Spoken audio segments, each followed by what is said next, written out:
What if the life you thought was perfect, sparkling diamonds, luxury cars, and a billionaire fiancé, was nothing but a cage gilded in gold? And what if freedom came in the form of grease-stained hands, a little girl's laughter, and a mechanic with no shirt, no fortune, just a heart full of love? Tonight, I'm going to tell you the story of Emily, who was engaged to a billionaire, until she met a shirtless mechanic's single dad. Emily sat in the back of a sleek black limousine, her engagement ring glittering like it wanted to blind her into submission. Jonathan Hartfield, her fiancé, was everything the world told her she should want. Billionaire. Young. Handsome in a polished, magazine cover way. He whisked her to rooftop dinners, handed her credit cards with no limits, and spoke about their wedding like it was a business merger. But beneath the diamonds and champagne, Emily's heart was restless. Jonathan never asked how her day was, never noticed when her laughter was forced. He was obsessed with building an empire, not building a family. And though everyone envied her, Emily felt like a fragile bird in a gilded cage. One rainy evening, on the way to a gala, Jonathan's luxury car broke down in the middle of nowhere. Furious, he called his driver incompetent and demanded another vehicle. Emily quietly slipped out of the car, tired of the constant perfection. That's when she heard it, a child's giggle from across the road, near a dimly lit auto shop. Inside, a man with strong arms and a grease-smeared chest leaned over an engine. His little daughter, no older than 6, sat on a stool nearby, swinging her legs and pretending to hand him tools. "Daddy, you forgot this one," she giggled, handing him a wrench too big for her tiny hands. The man laughed, ruffled her hair, and wiped his forehead with the back of his hand. That's when Emily saw him clearly, shirtless, rugged, and completely unbothered by the storm raging outside. He wasn't Jonathan's kind of polished handsome, he was real, raw, and alive. Jonathan yelled for Emily to get back in the car, but for a fleeting moment, Emily couldn't move. Something about the warmth of that tiny garage, the bond between the man and his daughter, felt more genuine than anything she had ever known in her glittering world. That night, she lay awake staring at the ceiling, the sound of the little girl's laughter echoing in her heart. That a week later, fate, or maybe destiny, pulled her back to that same garage. This time, her car had genuinely broken down. Jonathan had flown out for business, so Emily had no one to call but roadside assistance, who directed her there.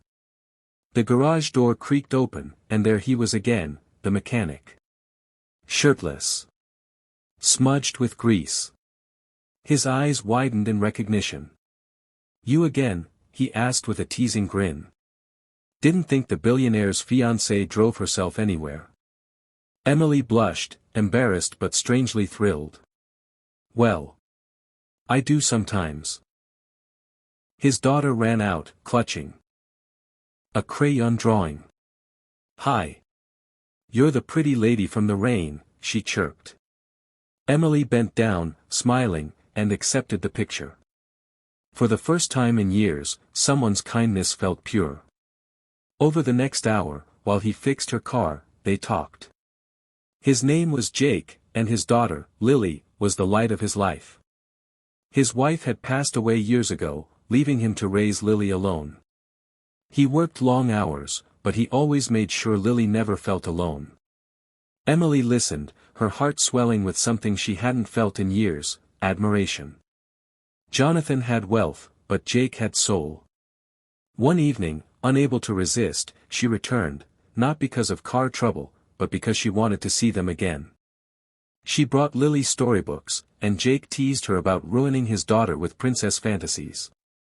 Yet, when Lily begged Emily to read, Jake leaned against the wall, watching with soft eyes. Emily knew she was playing with fire. Her wedding date loomed, and Jonathan was already bragging about their perfect future. But her heart no longer beat for diamonds. It beat for the sound of Lily's giggles, for the way Jake's hand brushed hers when passing a tool, for the warmth in his eyes that saw her, not as an accessory, but as a woman. The night Jonathan found out came like a storm. He arrived unannounced at the garage, furious to see Emily laughing with Jake and Lily. His words dripped with venom. You'd throw away billions for this? A nobody with dirty hands? Emily's voice shook, but she stood tall. Jonathan, you gave me a diamond ring. But Jake and Lily, they gave me something you never could. A family. Love. For the first time in years, she felt free. She took off the ring and set it on the counter, her fingers trembling. Jake, silent until then, walked over and simply took her hand. He didn't promise her castles or luxury. Just honesty. Warmth. A home. And sometimes, that's all a heart really needs. Love doesn't always come wrapped in diamonds or standing at the top of skyscrapers. Sometimes, it's in the laughter of a child, in grease-stained hands, in the man who sees you, not your fortune, not your beauty, but your soul. Emily thought she wanted a billionaire. But what she needed, was a shirtless mechanic, and a daughter who taught her what real love feels like.